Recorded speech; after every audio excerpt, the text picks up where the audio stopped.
I'm not like a Palestinian refugee, which is recognized, or like an Afghan refugee or a Syrian refugee. I'm like a Sahrawi. What, Sahrawi? Are they Sahrawi refugees?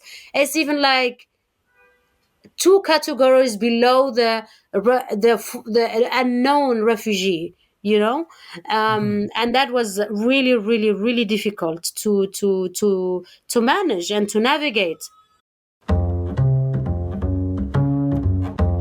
In 1975, Najla Mohamed-Lamin's grandmother fled Moroccan troops entering Western Sahara. For 50 years, Najla's family and 200,000 of the Sahrawi people have lived in refugee camps in Western Algeria. Despite a clear legal case under international law for self-determination and a promise from Morocco to hold a referendum on the future of Western Sahara, the Sahrawi people remain separated from their land and are almost invisible to the international community. Najla Mohamed-Lamin was born and raised in the Sahrawi refugee camps in southwestern Algeria. She's been an activist for the right of her people to return to their ancestral land. Najla also works to educate about climate change and how to combat its impact on the lives of people living in the camps. In 2023, Najla was one of the BBC's 100 most influential women in the world, and she is my guest today on Podcast for Inquiry.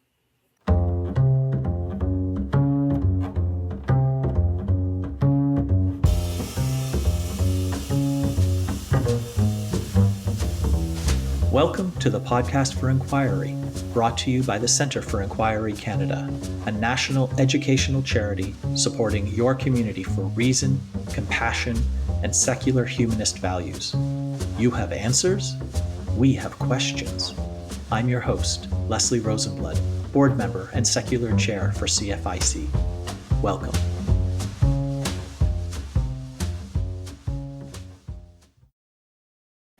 Najla Mohamed-Lamin, thank you for speaking with me today on Podcast for Inquiry. Thank you. I want to start by asking you to tell me a little bit about yourself. Your story is about a region of the world that I really only know of by looking at maps and atlases. But there have been things happening to the people from where you are for decades now that, although I do my best to be well informed about events in the world, I really hadn't heard about and was your story was not just your personal story, but the story of the people where you live were completely new to me. So, Najla, can you tell me a little bit about yourself, the area of the world you come from, and what your people have experienced over the last several decades?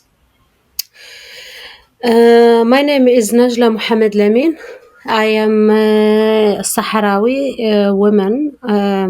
I was born and raised in southwest Algeria. Algeria is a country in North Africa, but I lived in a desert that is located in the southwest of Algeria. And the reason why I was born in these refugee camps is because of a conflict that persecuted my parents and my grandparents to flee their original homeland, which is Western Sahara. And if you look in the African map, Western Sahara is actually located between Morocco and Mauritania, and to the east of it is Algeria. I'm a mom of two, one 1-year-old baby girl and a 4-year-old boy. I lived my entire life in these refugee camps, which are, as I said, located in the southwest corner of Algerian desert, close to a city. If you look in the map, there's a small city called Tindouf, and those are the refugee camps that I lived in and I was born into. So why? I guess like one question I think people are going to have is, why are there refugees in the intersection of Algeria, Mauritania, Morocco, and Western Sahara? Like, why is there, what is the situation that led to you being born in a refugee camp? Yeah, so that's what I was going to. These refugee camps exist since, sadly, 50 years ago. these refugee camps formed in the 1975 because Morocco, which is the northern neighbor of Western Sahara, occupied the Western Sahara land. Western Sahara used to be a Spanish colony when Africa was colonized by European countries, and when Spain was withdrawn, it's actually Spain didn't have many colonies in Africa. I think it had only Western Sahara and Guinea Equatorial. So when Spain wanted to withdraw from the region, from this land, which is the land of the Sahrawi people, they didn't actually withdraw the proper way. In 1963, UN actually resolution asked Spain to do a referendum for the population, so the population can have a referendum to tell the Spanish colonizer what they want. And this referendum actually never took place. But in 1975, instead of Spain actually giving a referendum to the people of the indigenous people of the land, they actually tricked the population, and they went and they did a secret agreement. It's actually called the Madrid Agreement, between Mauritania, Spain, and Morocco. And this agreement agreed to divide the land, the north for Morocco, the south for Mauritania, and with some economical interest of Spain to remain benefiting of this land. So then my people actually start, which were largely a nomadic indigenous people, and they started a revolution against this occupation, and they said, no, we don't agree that Morocco takes over or Mauritania takes over. So the revolution started. It was a very basic revolution, of course. I mean, they were mostly nomads. They didn't have weapons. They didn't have, like, the formal military image as we know it. But they nevertheless started the revolution, and they rejected this new invasion of their land. What Morocco did, which was, a surprise to the indigenous people of Western Sahara, including my own parents and my grandparents, they did a march. It's called the Green March from the Moroccan side, and they just gathered thousands and thousands of Moroccans. They called them, let's claim the southern territories of Morocco. So to the public, it was a peaceful march. But actually, before the Moroccan civilians came into the land, Moroccan military was coming, and they were kind of like vetting the land, or like basically they were just killing people. And that what made my people run. So, I mean, most families who live in the refugee camps, they were nomads, including my own grandparents. My mother, she was 6 years old when she had to run away, and Moroccan military, especially military airplane, did not discriminate. They just wanted to kill everybody. So they were bombing villages, nomadic families, camels, trees, a lot of horrific stories. So people, of course, they started to flee, and some people, it took them 3 months to get to this Algerian territory. Some took them 5 months to arrive into this Algerian territory. Luckily, my parents, it was my mom and her family. They were actually at that time at the border point of Algeria with Algeria and Western Sahara, so it didn't take them long to go to this refugee camp. So they were more or less safe. But now I heard so many stories of people. One of my older neighbors, I because I was interested to know, like, how can you just leave? Like, how can you just leave your place? For us, it's like, when I tell the story, I'm like, sometimes I'm a little bit like, it's a bit unbelievable. You cannot really believe it. So I asked her, how can you tell me your story? Like, how did you leave? She said, I was in my tent. You know, nomadic families, they make their own tent from wool, hair, and, you know, they live in the most basic and minimalistic lifestyle. So she had a tent. She was cooking dinner and in the fire in front of the tent. Her kids were, I don't know, roaming around the tent. And she didn't know of the invasion. So some neighbors came and said, we need to go right now, because if we don't go, the Moroccan airplanes will just come and bomb everybody and we will die. And she said, I left everything, even my cooking pot on the fire. I left it. I took some water, a little bit of food, and the hands of my kids, and I marched. She said, I walked for 3 months.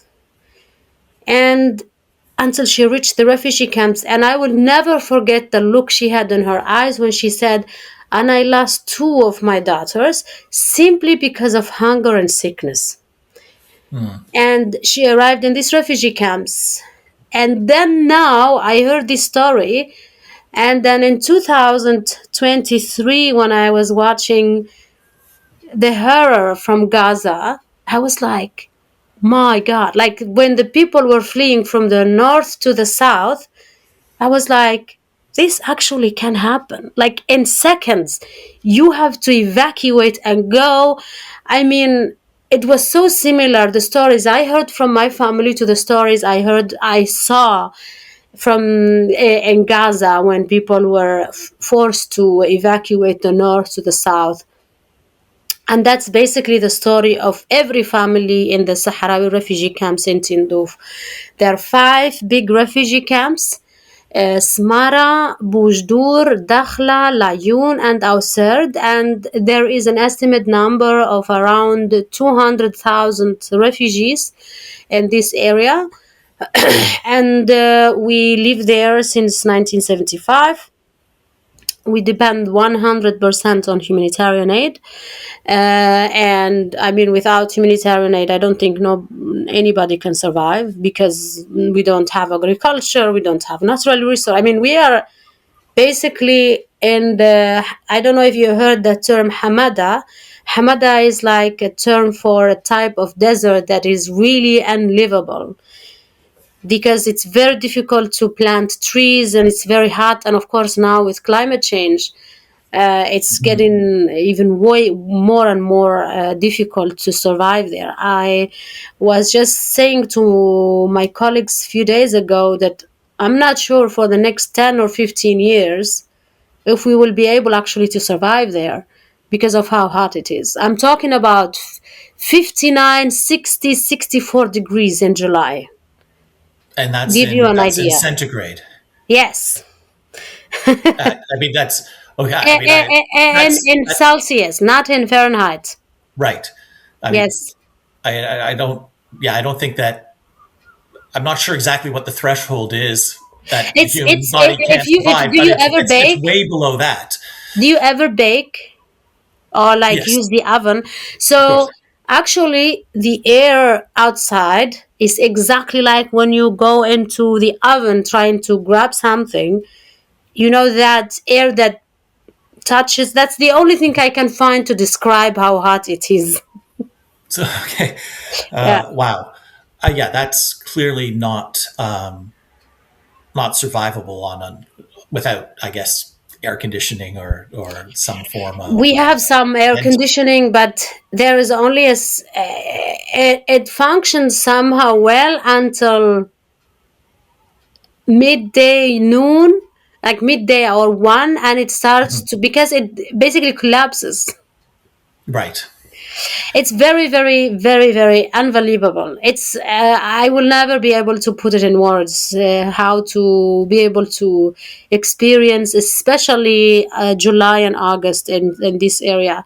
So basically, this is the background of Right. why these refugee camps exist. And of course, I was born there and I lived my entire life in these refugee camps.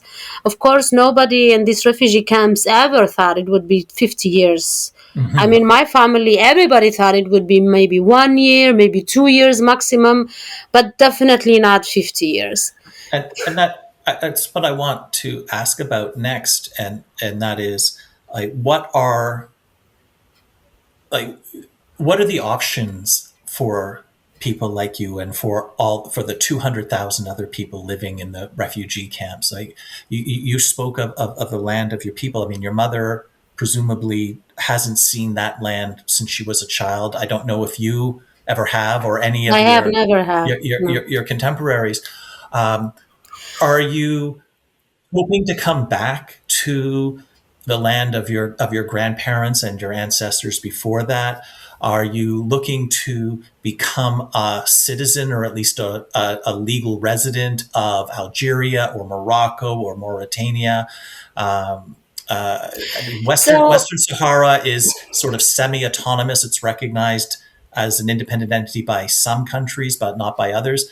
I'm asking, like, what is your current, like, situation, like legal status, in terms of your options, and what are you hoping for? I mean, and that of your people that have been in these camps for five so decades.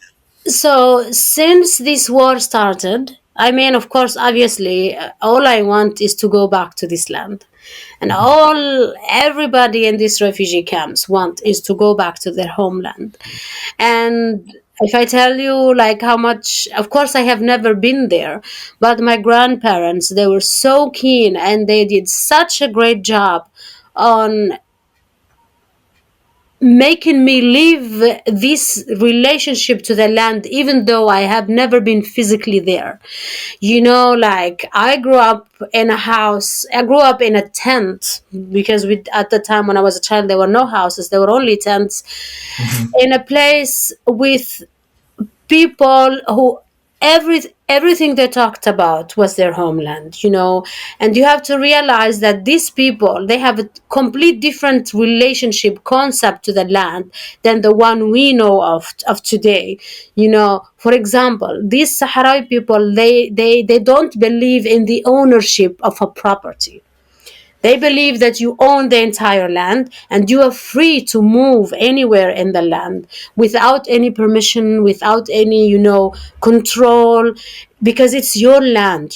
They had, to my opinion, they had an honorable relationship to this land, to the level that they are so connected to it, that they write poetry. They know every part of this land. My grandmother, she knew the area where she lived. She could localize the hills, the special rocks, valleys. And maybe to somebody from the outside, not from this area, they wouldn't find any significance because it's desert. But to them, it's so significant. So for me, of course, I want to go back to this land. But to talk about the political aim from the very beginning was that we are the indigenous people of this land, and we have the right to say who do we think should govern us. Are we able to do an independent state, or should we go and be part of Morocco, or form any, political organization and cultural organization that organize our life and our affairs? As I told you, in 1963, the UN actually gave the right to a referendum to this population, which was never exercised by Spain. Also, since 1975 until 1991, my people, they launched a war. It was a very, very bad war. For 4 years, it was my people against Mauritania from the south and Morocco from the north. In 1979, Mauritania, they made a ceasefire with Western Sahara. They recognized Western Sahara as a country, and we remain in a military fight with Morocco. Since then, until 1991, actually Morocco, as an invading power, they suggested a ceasefire, and they also suggested a referendum, which was also agreed upon by the UN. This referendum had three options: autonomy, which means basically something similar to Denmark and Greenland.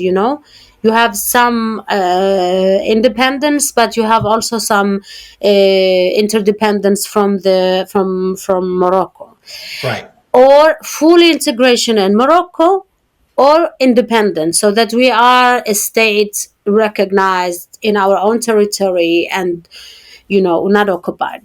But it was a trick by Morocco to end the war. So this referendum actually never took place.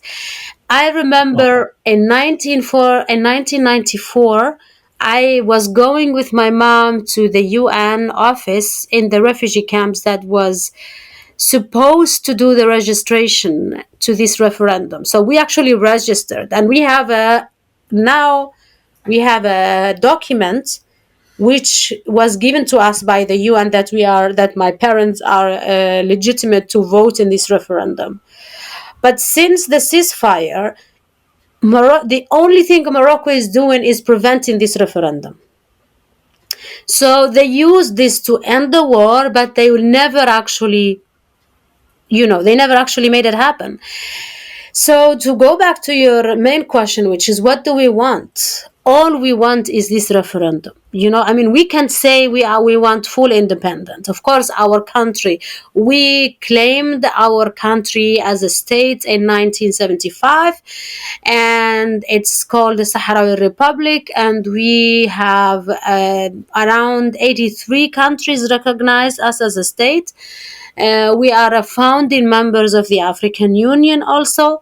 We have, for example, if I want to go to South Africa, for example, I can use a Sahrawi passport because South Africa recognized us, or to Cuba, or to, I don't know, like Nigeria, for example. Algeria recognizes, Libya in the past also recognized us. So there are big numbers of states that recognize the Sahrawi Republic as a state. But of course, it's not recognized by the UN, it's not recognized by most European countries. All of them actually, or Canada or the US.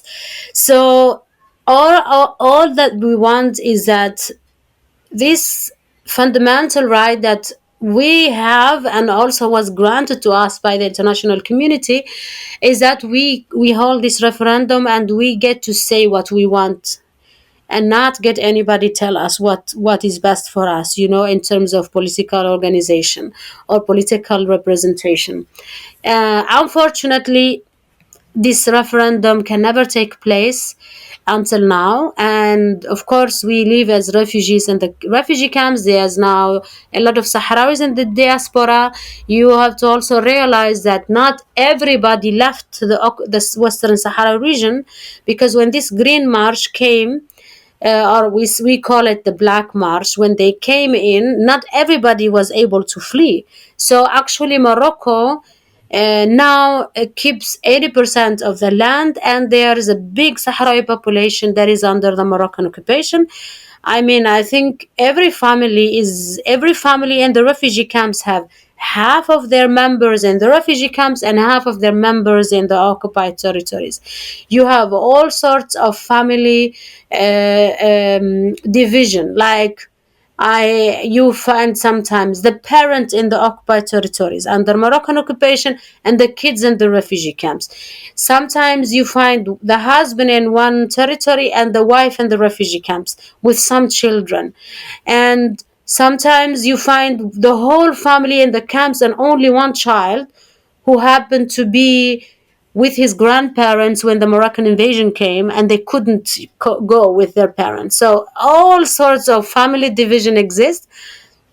And for 30 years, these families can never figure out who was alive and who died, because there was no sort of communication between people from the refugee camps and people in the occupied territories.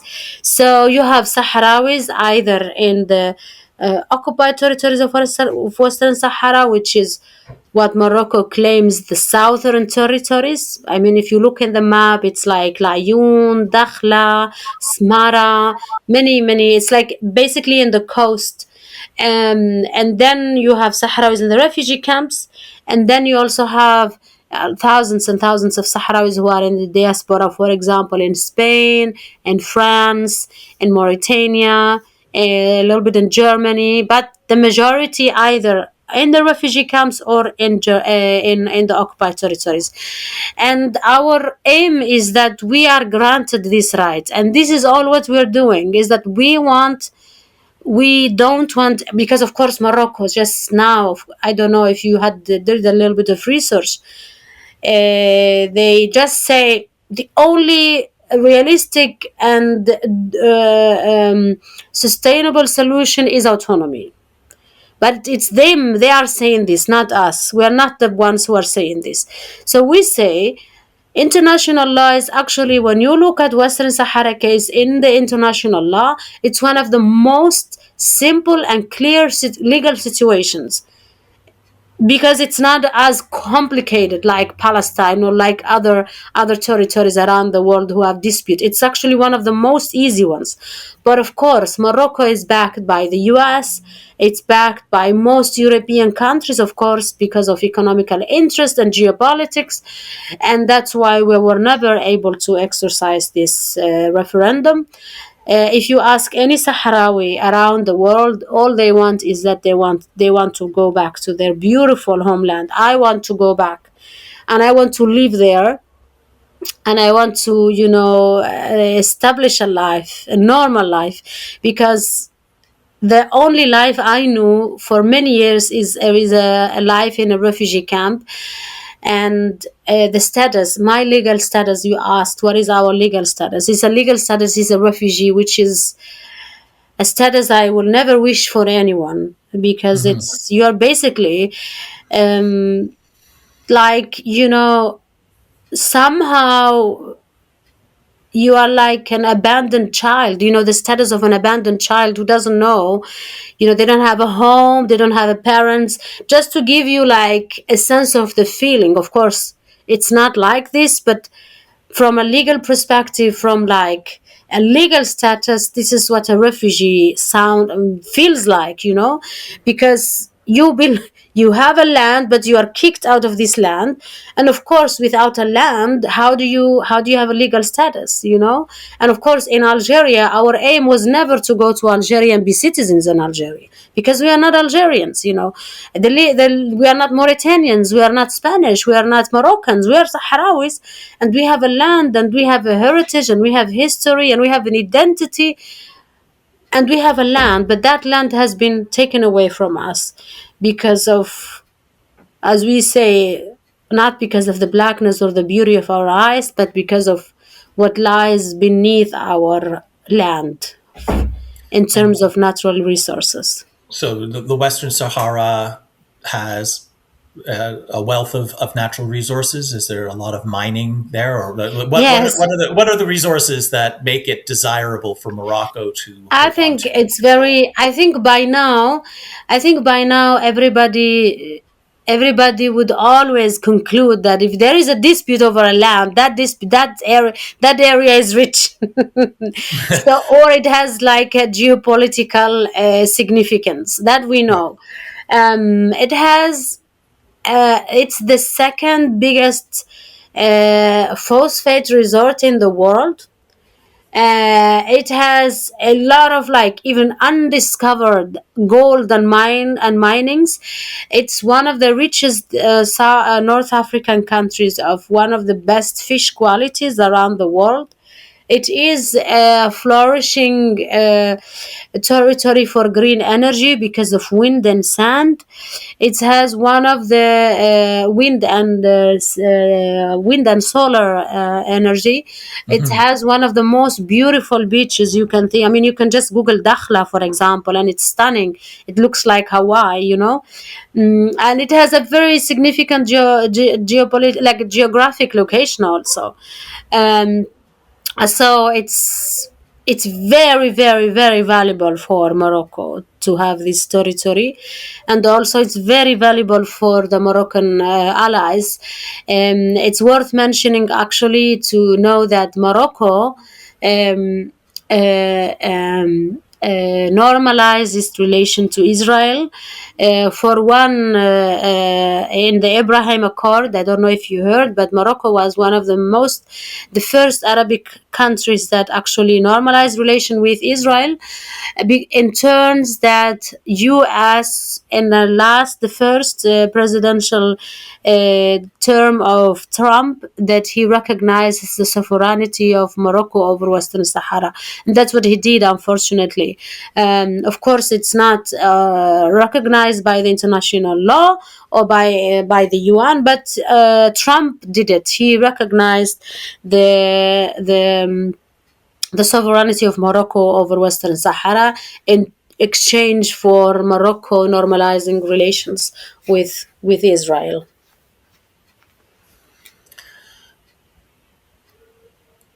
Help me understand something, because I your story and your life and your experience is so different than mine. I'm trying. I'm doing my best to. I mean, I'm listening and I'm trying to understand. But there's your experience is so different that there's a huge gap.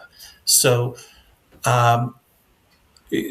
you've described that life in the refugee camp, and life as a refugee is something that you don't wish upon anybody. And I've spoken with refugees from various places around the world that have come to Canada. I've heard their stories, and I mean, I agree with you. It's not something that I would wish upon anybody. What I'm trying to understand is the source of your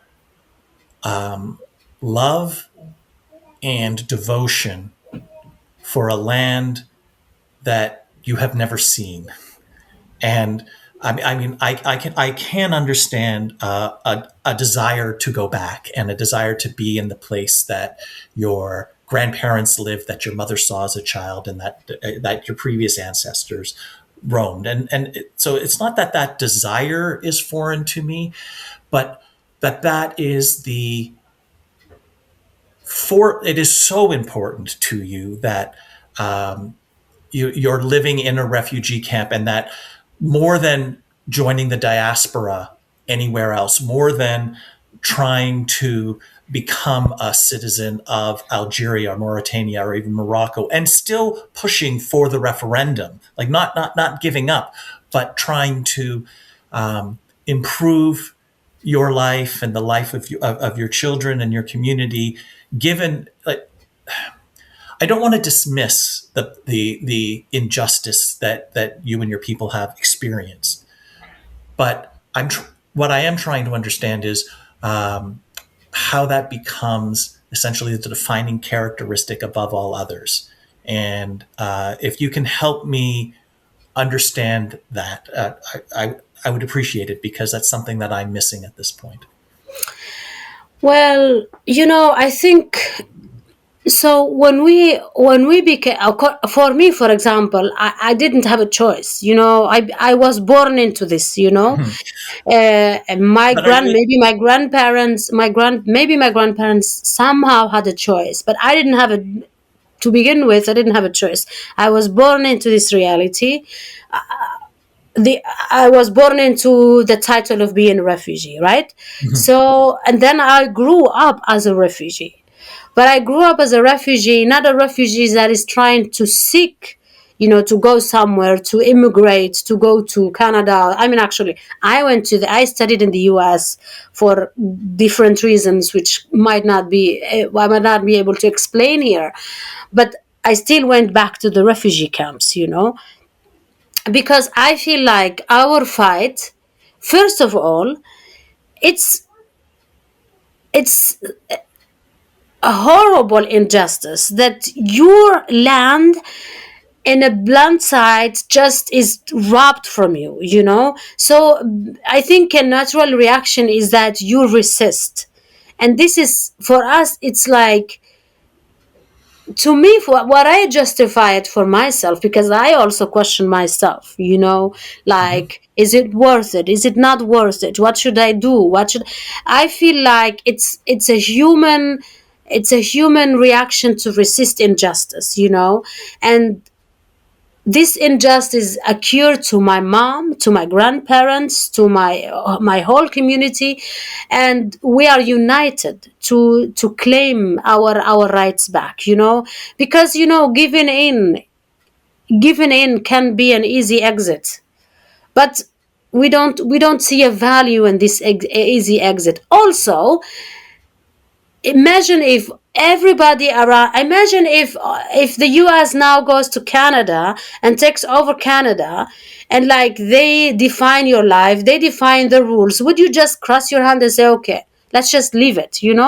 I mean, like, that's like, it takes away your dignity, it takes away your right, and it enforces injustice. So for me, I am resisting an injustice, and it's an injustice that defines directly my life.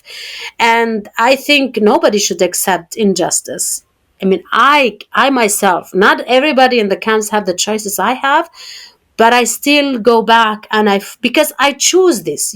I choose this status to remain in this place, to fight injustice and not to give up, and not to give in to the occupying, and to the people who exercise oppression, and to the people who have the face and the gut to come and rob you from your life, rob your heritage, rob your story, rob your identity. And you just go and like say, okay, I'm gonna look. I mean, if you do it, if somebody does it, I'm not against them, but it's not my call. Mhm. And I feel also obligated to I obligate myself. I don't There is nobody like shaming me or like trying to enforce me to continue this fight, but I wholeheartedly, with my will, I choose to keep this resistance that I grew up watching my grandparents and my mom and everybody in my community.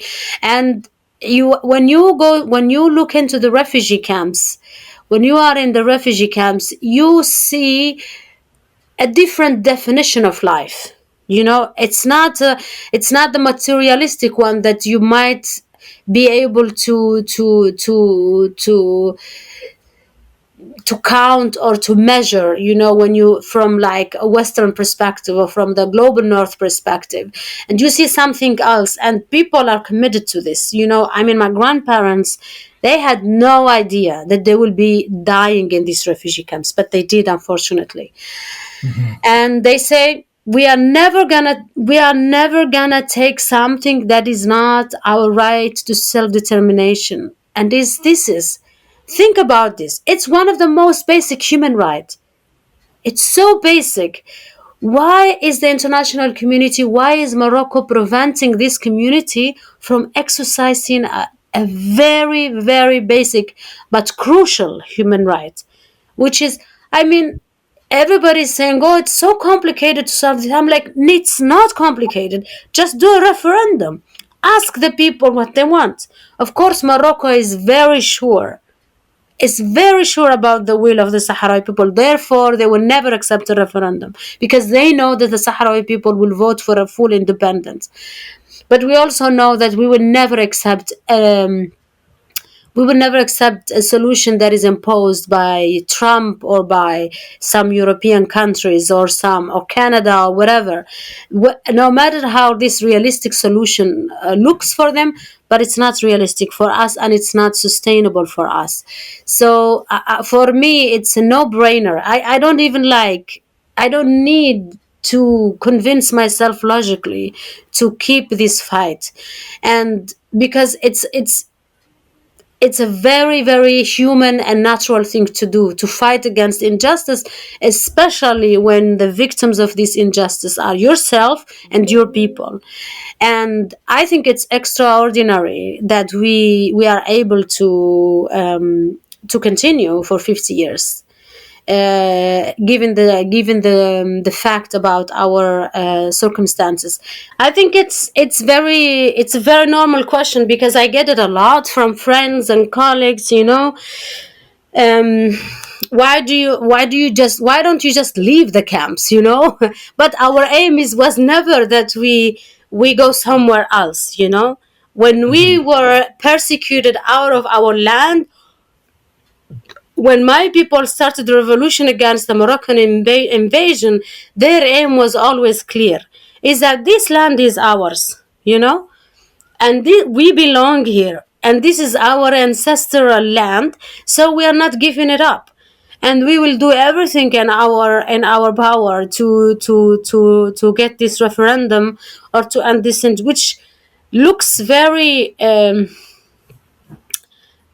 I think the status of our world today. It's very unfortunate because we have leaders who are wanting to break all international law, to break the international structure that we managed somehow to create. And it's devastating for people like us, to have a world that has no rules. It didn't really serve as, in a way, having the UN, but I always say that if our world is so bad, having an international community and having an international court and having an international, the UN, imagine if we didn't have any, what would Yeah. happen? Then that's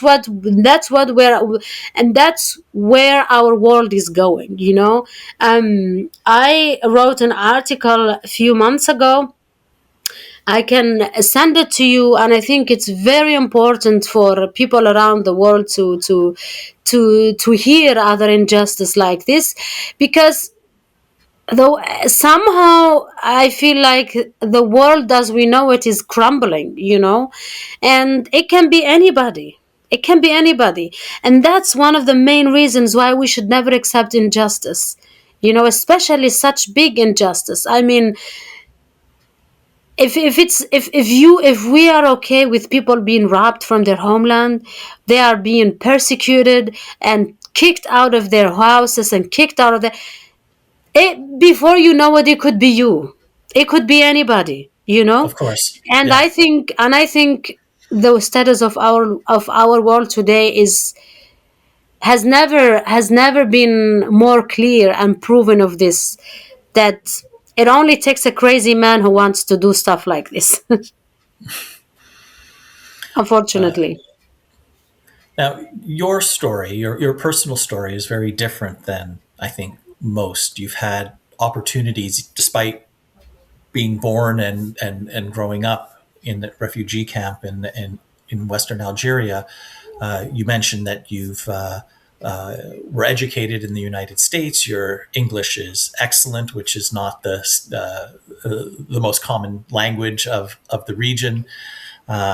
You have had the opportunity to be to travel throughout Europe and elsewhere as a representative of the Sahrawi people to the world. How did that come to pass for you? How were you able to take not just to take advantage of those opportunities, but to have those opportunities in the first place? you know um I don't think I was lucky in a way. I feel like in the refugee camps, of course, everything is limited, and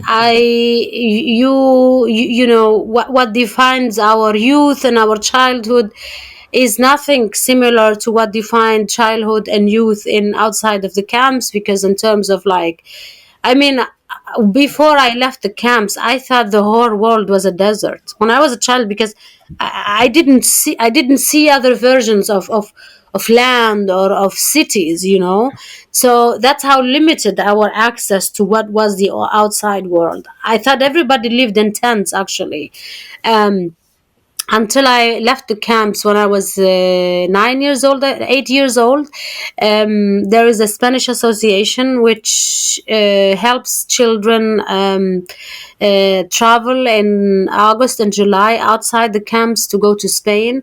And it's actually a summer program that is still taking place until now. So you go and you are placed with a Spanish family for 2 months, and then you go back. So it's a humanitarian project to give Hmm.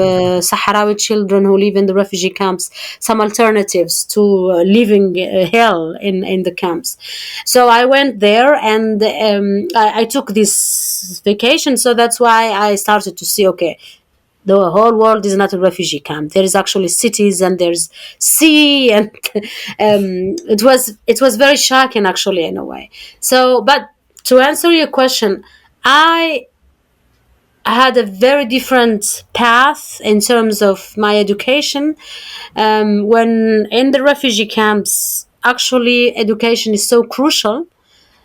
It's so crucial and so important that in the early years of the refugee camps, the most things that women did, because the men were fighting in the front line, the refugee camps were built mainly by women, and the first infrastructure they built were hospitals, daycare, and schools. But of course, they only built primary schools and daycare. So if you had to go to secondary school or to high school or to university, you had to leave the camps either to Algeria, to Libya, or to Cuba, which are these three countries who actually offer education for free for the Sahrawi refugees. I had a chance to go to Algeria. I went for secondary school there, but I was never able to finish my school there because of family circumstances. My mom got really sick, so I had to go back.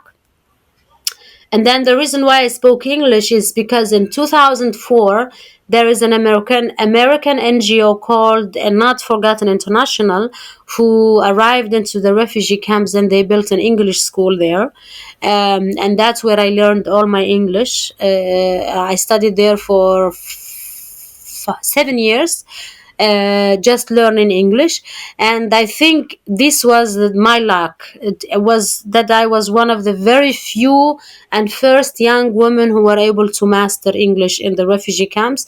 And because of having this skill, and of course because of my I also wanted to study, and I had the urge to find alternatives to go back to school.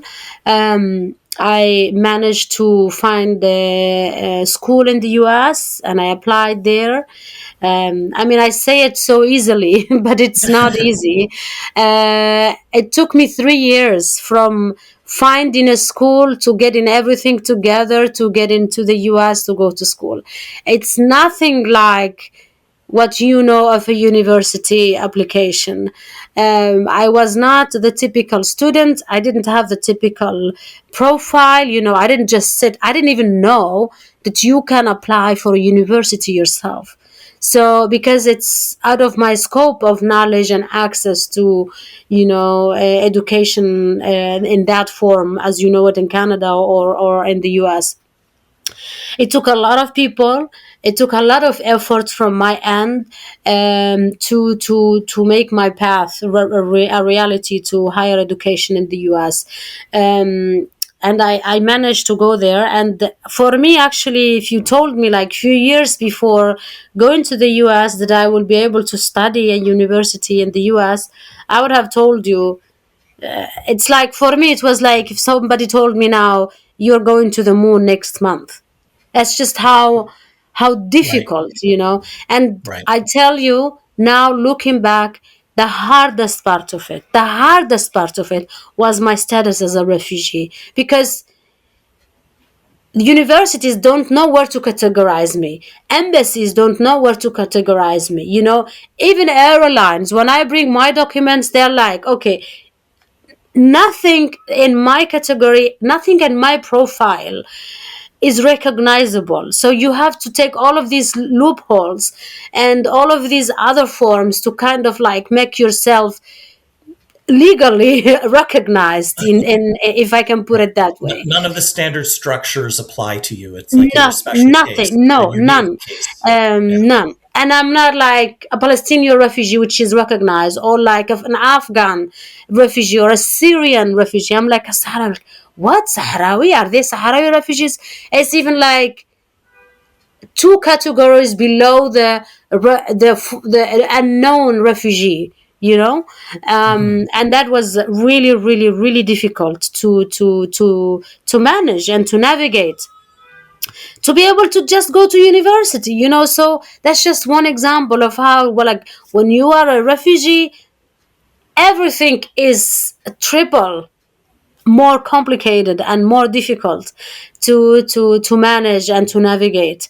And yeah, I mean, and of course, also arriving in the US, and then, where are you from? I'm from Western Sahara. Even like the teacher of North African studies does not even know where your country is located in the map, which is something I struggled with in the US, to tell people where I'm coming from and the story of my people, the political background of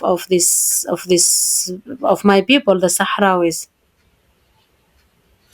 So I've learned so much from you today, and I know that over the course of 45 minutes or so, we can only just scratch the surface.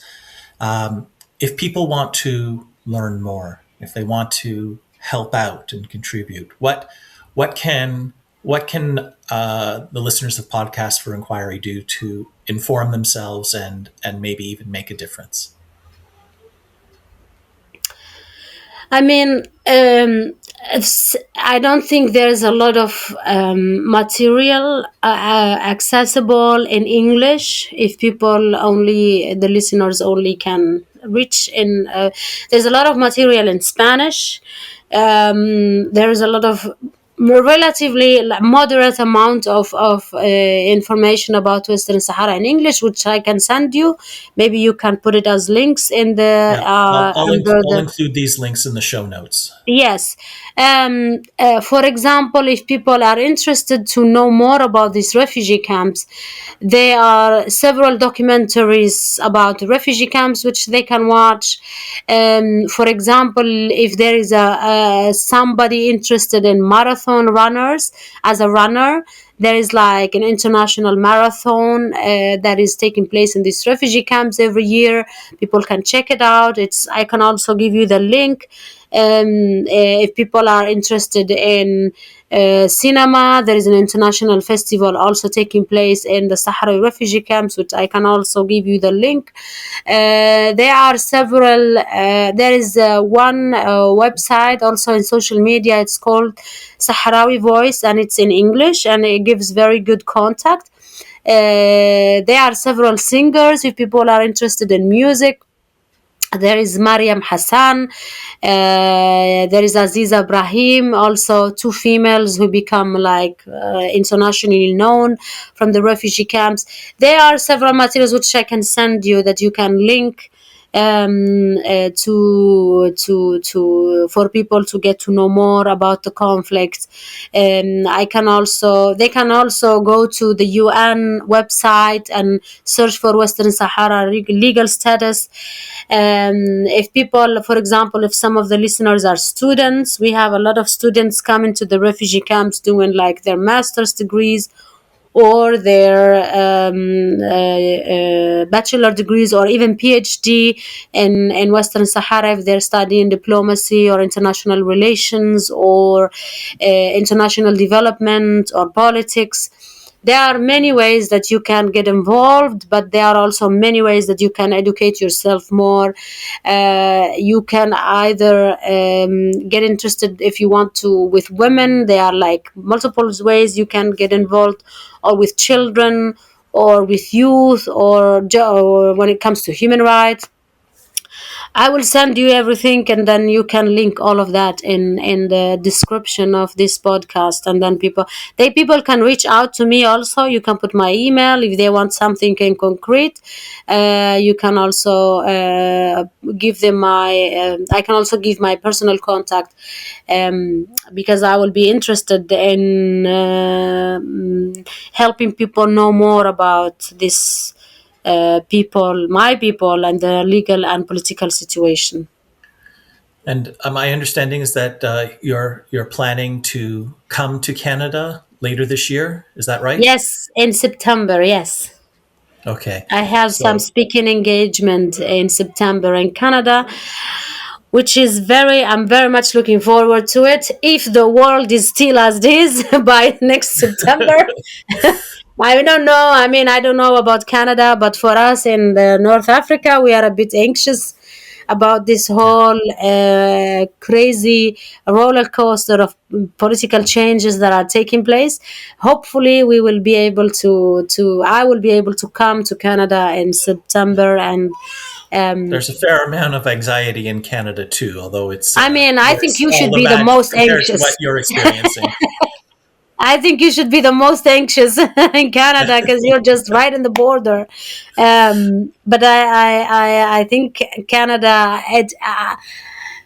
I was very happy happy and sad to see what the Prime Minister of Canada was saying in the economic forum in Switzerland.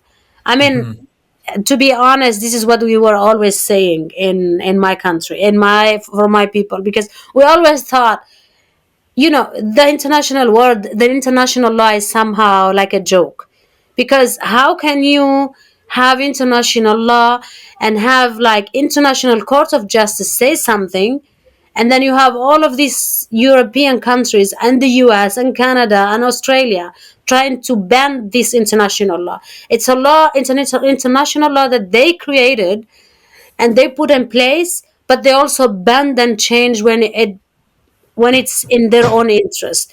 So, for us as like the most unprivileged society in this global scale, somehow international law was looking like it's a joke and it's a tool in the hand of most powerful countries.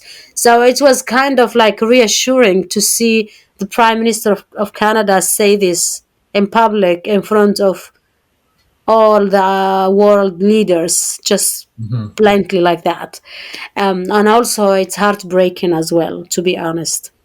And I agree. Well, um, if any of our listeners want to organize a talk for Najla Mohamed-Lamin while she's here in Canada in September, reach out to me or to Najla directly. Check out the show notes.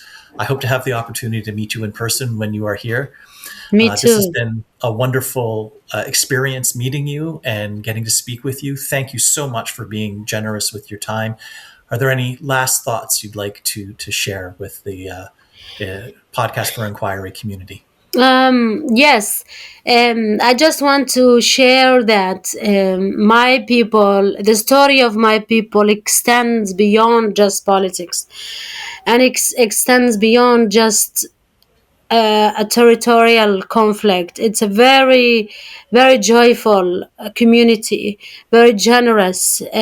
We are very community oriented and people oriented society.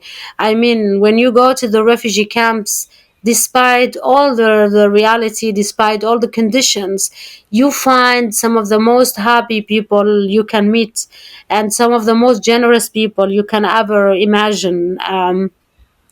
And it's fascinating that the most difficult and challenging circumstances make some of the most joyful and most generous populations you can meet. Also, I insist on the bravery of my people and the dedication that they give to fight injustice for 50 years. And it's so sad to me that for 50 years, and well, I have to say, we are Arab Muslim community, and we have been going through these 50 years of injustice and exercising one of the most peaceful movements that you can encounter of the world today. And it's so heartbreaking for me that the world does not know about this.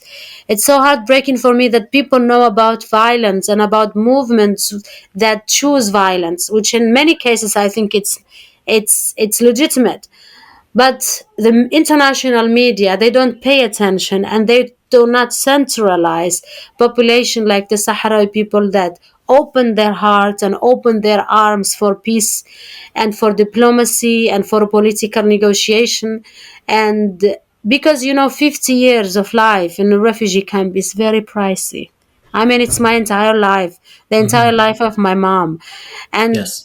peace is also very, very pricey, you know, especially given the situation of living in a refugee camp. So peace is not free. And what breaks my heart is that people could know about, I don't know, a terrorist organization in somewhere around the world, but they don't know about peaceful communities that dedicate their life, the life of their kids, the life of their parents, everybody in the community, to give diplomacy and political negotiations a chance, and the world doesn't know about them. This is, for a lot of young people, is a reflection that peace makes you forgotten, and peace doesn't take you anywhere, which is sad. It's very sad. Of course, we don't want war, we don't want conflict, we don't want violence, but when people choose peace, nobody look at them. Nobody comes and, like, I mean, look, I don't know how many people who are gonna be listening to this podcast who have ever heard anything about Western Sahara, which is so sad, Right. you know. And I mean, it was news to me as well. Yes, it's very sad. I mean, I told you, I had to tell my teacher in university who's teaching North African politics about this Yeah. conflict. Yeah. And so it's devastating in a way to us, and to say, okay, what does this reflect to us as a society? That there is no place for people who adapt to peace in this world. And this is a very dangerous message. Well, Najla Mohamed-Lamin, thank you for speaking with me today on Podcast for Inquiry. You And are very welcome. maybe this can be a step in a direction to change I hope the so. visibility of the conflict. I hope so, and I thank you for taking the time and giving us the platform to highlight a little bit the story of the Sahrawi people to people in Canada.